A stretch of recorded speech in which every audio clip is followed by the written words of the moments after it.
Hello বন্ধুরা, আশা করি সবাই ভালো আছেন। আজকে আপনাদের দুর্দান্ত একটি অফিসিয়াল গ্রুপ গল্প শোনাতে যাচ্ছি। এটি শোনার পর আপনাদের মাথা নষ্ট হয়ে যাবে, তাহলে গল্পটি শুরু থেকে শেষ পর্যন্ত শুনতে থাকুন। কোনো এক বাংলো বাড়িতে ঘুরতে যাওয়ার পরেই ঘটে যতসব রোমান্টিক ঘটনা, এবং বুঝতেই পারছেন, তাহলে চলুন সরাসরি গল্পতে চলে যাই। আমি বলেছিলাম সেও আপনার মতো একজন বয়স্ক ব্যক্তি। অফিসে আমার অন্য আন্টি, মণি মজা করে বলল। কাব্য তৎক্ষণাৎ তার বাহুতে খোঁচা দিল। আমি কি আন্টির মতো দেখতে? মণি হেসে জিভ বের করে দিল। কাব্য দ্রুত তার হাত থাপ্পড় মেরে বিদ্রূপের রাগে তার কাছ থেকে সরে গেল। মণি তখনও তার বুকের দিকে তাকিয়েছিল। একজন সন্তানের মায়ের জন্য আপনার পেট খুব চ্যাপ্টা, তিনি মন্তব্য করেছিলেন। কাব্য তার কথা শুনে হাসতে লাগল। এটি অবশ্যই কারণ আমি বেশি খাই না, তিনি মন্তব্য করেছিলেন। মণি হাসল। হ্যাঁ, তিনি বুঝতে পেরেছিলেন যে কথোপকথনটি অদ্ভুত হচ্ছে। নদীতে আপনার পেটের অংশ স্পর্শ করার জন্য আমি দুঃখিত। আপনি মারধর করছেন এবং আমার কোনো বিকল্প ছিল না, তিনি ক্ষমা চেয়েছিলেন। ঠিক আছে, আমি সাঁতার জানি না। এই উপলব্ধির সাথে জ্বলে আঘাত করার ধাক্কা আমাকে স্তব্ধ করে দিয়েছিল, সে নম্রভাবে উত্তর দিল। সে হাসতে লাগল। আপনি কি ভেবেছিলেন যে আপনি ডুবে যাবেন? আপনার একটি লাইফ জ্যাকেট আছে এবং জল খুব কমই 1 ফুট গভীর ছিল। কাব্য কি করে উত্তর দেবে ভেবে গুলিয়ে গেল। যাই হোক, ঈশ্বরকে ধন্যবাদ, আপনি উদ্ধার করতে এসেছেন, কাব্য তার কাঁধে চাপ দিয়ে বলল। কখনো কখনো কাব্য, আপনি যদি চিন্তা করা বন্ধ করে এবং এই মুহূর্তে বেঁচে থাকেন, তবে সেরা জিনিসগুলি উপভোগ করা যেতে পারে, মণি বলেছিলেন।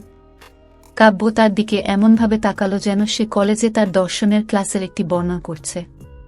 আপনি সবসময় সঠিক কথা বলেন। এটা প্রতিবার আমাকে বিস্মিত করে, তিনি প্রশংসা করেন। মণি হাসল। যখন আমি আপনার সাথে দেখা করি, তখন আমার অহংকার সম্পূর্ণরূপে অদৃশ্য হয়ে যায়। আমি যখন আপনার আশেপাশে থাকি, তখন অন্য সব কিছু এত ছোট মনে হয়, তিনি স্বীকার করেছেন। তিনি তার স্বীকারোক্তিতে হতবাক হয়েছিলেন এবং তারপরে ভীষণভাবে হাসলেন। ঠিক আছে, আপনার মন কখনো কখনো বিপথে যাওয়া উচিত। তাই এটি আপনাকে খুব বেশি বিরক্ত করে না, সে টিজ করল। মণি একটা মুচকি হেসে উত্তর দিল, আরে, একঘেয়েমি কে বলে? আমি আপনার সৌন্দর্যে অত্যন্ত মুগ্ধ। আপনার হাস্যরস এবং আপনার মনোভাব সবই আমাকে মুগ্ধ করে। কাব্য নিজেকে সামলাতে না পেরে হেসে উঠল। সে তার উরুতে হাত রাখল। হ্যাঁ, আপনি দেখতে সত্যিই আকর্ষণীয়। যখনই আমি তোমাকে দেখি, আমি নিজেকে নিয়ন্ত্রণ করতে পারি না, মণি যোগ করেছেন। কাব্য তৎক্ষণাৎ তার উরু থেকে তার হাত সরিয়ে নিল এবং প্রবলভাবে লাল হয়ে গেল। চাটুকার হবে নাকি বিব্রত হবে তা সে জানত না। কিছুক্ষণ পর দুজনেই চুপ হয়ে গেল। জল উদ্ধারের অ্যাড্রেনালিন হ্রাস প্রায় শেষ। ভেজা জামাকাপড়ের কারণে দুজনেরই ঠান্ডা লাগছিল, হাওয়া আরও খারাপ করে দিয়েছে। প্রতিটি মিনিট ধীরে ধীরে কেটে গেল এবং তারা জানত না কখন জিপ আসবে। তাদের পোশাকের কোনো পরিবর্তন ছিল না এবং তারা সুবিধার জায়গা থেকে সরে যেতে পারেনি। সে কাঁপতে লাগল। মণি সহজাতভাবে তাকে কাছে টেনে নিয়ে শক্ত করে জড়িয়ে ধরল। সে অনুভব করল নিজেকে তার আলিঙ্গনে গলে গেছে। সে তার চুলে তার মুখ পুঁতে দিল এবং গভীরভাবে শ্বাস নিল। তার চুলে তাজা শ্যাম্পুর সূক্ষ্ম গন্ধ পেল। কাব্য তার চোখ বন্ধ করে এবং তার ইন্দ্রিয় পুনরায় জাগ্রত হয় যখন সে অনুভব করেছিল যে তার শরীর তার বিরুদ্ধে চাপা পড়েছে। এটা তার মেরুদণ্ড নিচে কম্পন পাঠানো। তার হৃৎপিণ্ড দ্রুত স্পন্দিত হচ্ছিল এবং সে অনুভব করতে পারছিল যে তার গাল গরম হচ্ছে। পাতলা সুতির টি শার্টের নিচে সে তার স্তনের বোটা শক্ত এবং শক্ত হয়ে গেছে অনুভব করতে পারছে। সে বিব্রত বোধ করল। সে একটু পিছিয়ে গেল। মণি অস্বস্তি বোধ করল যখন সে টেনে ধরে বলল, আমি দুঃখিত কাব্য। কিন্তু তারা বলে যে এই ধরনের পরিস্থিতিতে শরীরের তাপ সংরক্ষণ এবং হাইপোথার্মিয়া প্রতিরোধ করতে মানুষের একে অপরকে আলিঙ্গন করা উচিত। সে তার দিকে অপলক দৃষ্টিতে তাকিয়ে রইল, কিভাবে প্রতিক্রিয়া জানাবে তা বুঝতে পারছে না। তিনি তাকে দূরে ঠেলে দিতে চেয়েছিলেন, কিন্তু তাকে আলিঙ্গন করতে পেরে খুব ভালো লাগছিল। তার উষ্ণতা তাকে গ্রাস করেছিল। আমাদের কিছু করতে হবে না। আমরা পরিস্থিতির সর্বোচ্চ ব্যবহার করতে পারি এবং এই মুহূর্তে বেঁচে থাকতে পারি, তিনি যোগ করেছেন। সেন চালক জিপের ভিতর থেকে কিছু একটা চিৎকার করে উঠল এবং সেটা তাদের দিকে এগিয়ে যেতে লাগল। তারা শ্রবণযোগ্য দীর্ঘশ্বাস ফেলে একে অপরকে ছেড়ে দিল। কাব্য রিসোর্টের কর্মীর কাছ থেকে তোয়ালেটা নিয়ে শরীরে জড়িয়ে নিল। সে আরেকটি নিয়ে তার মাথার চারপাশে মুড়ে তার মুখ ঢেকে দিল। মনিও তোয়ালে দিয়ে নিজেকে ঢেকে দিল। তারা দুজনেই জুতা পরে জিপে উঠেছিল। রিসোর্টের 2 জন স্টাফকে খুব কাছ থেকে অনুসরণ করেছিল। হোটেলে ফেরার যাত্রা ছিল বিশ্রী। কাব্য পিছনের সিটে মনির পাশে বসল। সেখানে কোনো জানালা নেই। সে তার পা মাঝখানের সিটের উপর রাখল, যেন কাব্য স্পর্শ না করে। তারা কিছুক্ষণ চুপচাপ ছিল। রিসেপশনের কাছে জিপ থামল। রিসোর্টের 2 কর্মী নেমে জিপ থেকে নামতে ইশারা করলেন। মনি প্রথমে নেমে চাবি কার্ড সংগ্রহ করল। তিনি তাকে দিলেন এবং তারা নিঃশব্দে তাদের ঘরে চলে গেল, যা একে অপরের সংলগ্ন ছিল। সে তার ঘরে প্রবেশ করার সাথে সাথে সে দরজা বন্ধ করে দিল। সাথে সাথে তার টি শার্ট খুলে আয়নায় নিজেকে দেখল। সারা শরীরে তখনও ময়লা আর ঘাম। কিন্তু সে লক্ষ্য করেছে যে তার মিডউইফ ফ্ল্যাট ছিল, যেমন তাকে বলা হয়েছিল। তার নিতম্ব এবং পেটে গর্ভাবস্থার প্রসারিত চিহ্নগুলি দৃশ্যমান ছিল। কিন্তু তাদের লক্ষ্য করা সত্যিই কঠিন ছিল, কারণ ফর্সা ত্বকের স্বর তাদের আড়াল করছিল। সে তার প্রতিফলনের জন্য গর্বিত ছিল। 2 বেলা খাওয়ার ভারতীয় কুসংস্কারের কারণে গর্ভাবস্থার শেষ মাসগুলিতে তিনি 7-2 কেজি ছুঁয়েছিলেন। নীরবের জন্মের পর তিনি নিজেকে সম্মানজনক 5-8 কেজিতে কাজ করেছিলেন। সে আবার ঘুরে দাঁড়াল, তার পাতলা ফিগারের দিকে তাকায়। সে তার সমস্ত জামাকাপড় সরিয়ে একটি উষ্ণ ঝরনায় পা দিল। তার চিন্তাগুলি মনির কথায় ফিরে আসে। আপনার শরীর সত্যিই আশ্চর্যজনক, বিশেষ করে আপনার পেট। তার মনে পড়ল ভ্যান্টেজ পয়েন্টে কি ঘটেছিল। মনির কাজ কি সঠিক নাকি ভুল ছিল? হ্যাঁ, তিনি তাকে রক্ষা করেছিলেন এবং এই রকম অন্ধকার জঙ্গলে রিসোর্ট থেকে অপরিচিতদের উপর নির্ভর করার পরিবর্তে তার সাথে ছিলেন। কিন্তু একই সময়ে তিনি তার স্তনের দিকে তাকাতে থাকলেন। কিন্তু তারপরে সে তার স্তনের দিকে তাকিয়ে ভাবল, কেন সে করবে না? সর্বোপরি তারা গর্ভাবস্থা এবং স্তন্যদানের পরে 3-2 থেকে 3-4 বেড়েছে। তিনিও মানুষ ছিলেন। তাকে সম্পূর্ণ ভিজে যাওয়া এবং আঁকড়ে থাকা দেখে অবশ্যই তাকে হর্নি করে তুলেছিল। সে দেখে অশালীন ছিল না। তিনি কেবল সৎ ছিলেন এবং তার বক্তব্য চাটুকারের চেয়ে কম ছিল না। এছাড়াও মনির তার কোম্পানির প্রায় প্রতিটি মহিলার সাথে ফ্লার্ট করার জন্য খ্যাতি ছিল। লোকেদের হাসানোর ক্ষমতার কারণে তারা সবাই এটিকে আপত্তিকর না করে মজার বলে মনে করেছিল। সেও মাঝে মাঝে গার্লফ্রেন্ড বদল করত।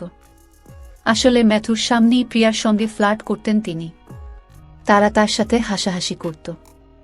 এটা তার অভ্যাসে পরিণত হয়েছে যে সে তার সাথে দেখা প্রতিটি মহিলার সাথে ফ্লার্ট করা বন্ধ করতে পারে না। কাব্য সত্যিই কখনো অপরাধ করেনি। অবশেষে সে বাথরুম থেকে বের হল। শুধুমাত্র তার সাদা পিঁটি এবং ব্রা পরা। সে তার ভেজা চুল দিয়ে তার আঙ্গুল চালান। সে জানালা দিয়ে বাইরে তাকাল। সন্ধ্যা হয়ে গেছে, আকাশ ইতিমধ্যেই গোলাপি লাল হয়ে উঠছে এবং অন্ধকারের সাথে সাথে দ্রুত অন্ধকার নেমে এসেছে। পুকুরের জল তার শরীর বেয়ে গড়িয়ে পড়ল। এটি তার কাঁপুনি তৈরি করেছে এবং তার ত্বকে গুজবাম্পস দেখা দিয়েছে। সে পোশাক পরেছে। প্রিয়া এবং অন্যরা আসতে বেশি সময় লাগেনি। তারা খুব ক্লান্ত ছিল, কারণ পুরো ট্রিপটি প্যাডলিংয়ে বিরতি ছাড়াই 3 ঘন্টা দীর্ঘ ছিল। প্রথম 2টি দ্রুত অবতরণের পরে এটি কেবল একটি ধীর গতির রোলার কোস্টারে ঘন্টার জন্য চলার মতো অনুভব করেছিল। প্রিয়া বলেছিল যে সে কেবল ভাগ্যবান এবং ফ্রেশ হতে গিয়েছিল। কাব্য মনির সাথে যা ঘটেছিল তা নিয়ে কথা বলতে চেয়েছিল, কিন্তু এর বিরুদ্ধে সিদ্ধান্ত নিয়েছে। তারা রিসোর্টের ডাইনিং রুমে হাই চা খেতে গেল। সে দেখতে পেল ছেলেরা ইতিমধ্যেই সামোসা খাচ্ছে এবং ফুটবল খেলছে। মনি তার প্রফুল্ল স্বভাবে ফিরে গেল, যেন কিছুই হয়নি। তাই কাব্য এটি পুরোপুরি বাদ দেওয়ার সিদ্ধান্ত নিয়েছে। হাই চা শেষে তারা বিভিন্ন খেলা খেলছিল। এরপর সন্ধ্যা 6:30টার দিকে প্রিয়া রিসোর্টের আয়োজকদের রেইন ড্যান্স শুরু করার অনুরোধ করেন, যা ছিল তাদের প্যাকেজের অংশ। তারা রেইন ডান্স শুরু করেছিল। বক্তারা বলিউডের কিছু নাচের সংখ্যা নিয়ে ব্ল্যাকিং করছিলেন। প্রিয়া, সুহেল আর মনি গিয়ে নাচতে লাগল। কিন্তু কাব্য ও রবিশ নিজেদের আসনেই রয়ে গেল। প্রিয়া তাদের দিকে তাকিয়ে হাসছিল, যখন ছেলেরা স্পষ্টতই তাদের জ্বালাতন করছিল। প্রিয়া রবিশকে নাচে অংশ নিতে ডেকেছিল এবং শীঘ্রই পুরো দল জড়িয়ে পড়ে। প্রিয়া রবিশের হাত ধরে কাব্যের কাছ থেকে টেনে নাচের ফ্লোরে নিয়ে গেল। সুহেলও কাব্যকে ধরে কোমর ধরে শক্ত করে ধরে ওদের দিকে টেনে আনতে চাইল। কাব্য সরে যাওয়ার চেষ্টা করল, কিন্তু সুহেল ও প্রিয়া তার হাত ধরে টেনে নামিয়ে দেয়। তারা নাচতে লাগল। তিনি প্রতিরোধ করার চেষ্টা করেছিলেন, কিন্তু তারা তাকে জোরে টানছিল। কাব্যও বুঝতে পেরেছিল যে তার নিজেকে ছেড়ে দেওয়া উচিত। তিনি র্যাফটিং উপভোগ করেনি, তবে অন্তত তিনি নাচতে জানেন। সে অনিচ্ছায় ছেলেদের সাথে যোগ দেয় এবং নাচতে থাকে। তিনি সত্যিই তার ছন্দ পেতে পারেননি এবং জায়গা থেকে দূরে এবং নার্ভাস অনুভব করেছিলেন। নীরবকে জন্ম দেওয়ার পর থেকে তিনি খুব একটা নাচ করেননি। বিয়ের আগে তিনি তার বন্ধুদের সাথে বিয়ে এবং পার্টিতে নাচতেন। তিনি নাচতে ভালোবাসতেন, কিন্তু নীরবের জন্মের পর তার সামাজিক জীবন সম্পূর্ণরূপে মারা যায়। মাতৃত্ব এবং তার সাথে কাজ করা ছাড়া তার আগ্রহের আর কিছুই ছিল না। তিনি সর্বদা এটিকে আশীর্বাদ হিসাবে বিবেচনা করেছিলেন। কিন্তু আজ, যখন তার সব বন্ধুরা নাচছিল, তখন সে হঠাৎ করেই মনে হল জায়গার বাইরে। কাব্য এর আগে কখনো এমন অনুভব করেনি, এবং আজ এটি তাকে প্রচণ্ড আঘাত করেছে। তিনি আবার সেই উদ্বেগহীন ব্যক্তিতে ফিরে যেতে চেয়েছিলেন এবং নাচতে চেয়েছিলেন যতক্ষণ না তার পা ক্লান্তি ছেড়ে দেয়। তিনি সঙ্গীতের দিকে মনোনিবেশ করতে শুরু করেছিলেন এবং পুরুষরা তার ভিজে যাওয়া টি শার্ট এবং ব্রার দিকে তাকাচ্ছেন তা খেয়াল করেননি। তারা যখন কয়েকটি পদক্ষেপ করছিল তখন স্পর্শের কিছু স্তর জড়িত ছিল তা তিনি খেয়াল করেননি। নাচের মেঝে ছেড়ে না যাওয়ার বিষয়ে সে সবই চিন্তা করত। তিনি চিরকাল নাচ চালিয়ে যেতে চেয়েছিলেন, কিন্তু তারপর সে পিছলে মেঝেতে পড়ে যায়। সবাই তাকে থামিয়ে সাহায্য করল। ভাগ্যক্রমে তার পায়ের গোড়ালিতে কোনো ফ্র্যাকচার বা মোচড় ছিল না। কাব্য তাদের দেখার সময় তাদের নাচ চালিয়ে যেতে বলেছিলেন। রাবিশও আকৃতিহীন বলে নাচ বন্ধ করে দিল। তিনি আর এগোতে পারলেন না। প্রিয়া, মণি এবং সুহেল আবার শুরু করলেন যখন তারা বুঝতে পারলেন যে তিনি আঘাত পাননি। কাব্যের মন বাড়ি ঘুরতে থাকে যখন সে বাইরে বসে থাকে এবং অপরাধী বোধ করতে থাকে। তিনি গত 2-4 ঘণ্টায় হর্ষিত বা নীরবের সাথে যোগাযোগ করেননি। সে তার একা সময় উপভোগ করছিল। একটা অশ্রু তার চোখ দিয়ে গড়িয়ে পড়ল কারণ সে অনুভব করেছিল যে সে কিছু ভুল করছে। তিনি দ্রুত তার চোখের জল মুছে ফেললেন এবং তার স্বামীকে ফোন করার সিদ্ধান্ত নিলেন। কিন্তু ফোনটা তার ঘরেই ছিল। তাই সে টেবিল থেকে কিকার্ড নিয়ে তার ঘরে চলে গেল। সে বুঝতে পেরেছিল যে সে এখনও ভিজে গেছে। তাই সে তার জামাকাপড় পরিবর্তন করার সিদ্ধান্ত নিয়েছে, কারণ হর্ষিতের সাথে কল করতে অনেক সময় লাগবে। সে রিসোর্টে আছে কিনা সে কথা বলতে গেলে দুই মনে ছিল। সে দ্রুত তার টি শার্ট, ব্রা এবং শর্টস খুলে ফেলল। তিনি শুধুমাত্র তার প্যান্টি ছিল, যা সে জানত ভিজেছিল খুব। প্রিয়া তার ব্যাগটি বিছানার নিচে ঠেলে দিয়েছিল, তাই সে নিচে ঝুঁকে সেই লাগেজটি বের করার সিদ্ধান্ত নিয়েছিল, কিন্তু এটি আটকে গিয়েছিল। সে টানাটানি শুরু করল, কিন্তু কোনো লাভ হল না। হঠাৎ তার পিছনে পায়ের শব্দ শুনতে পেল। তিনি এটি প্রক্রিয়া করার আগেই দরজা খুলে গেল এবং মণি ঘরের ভিতরে চলে এল।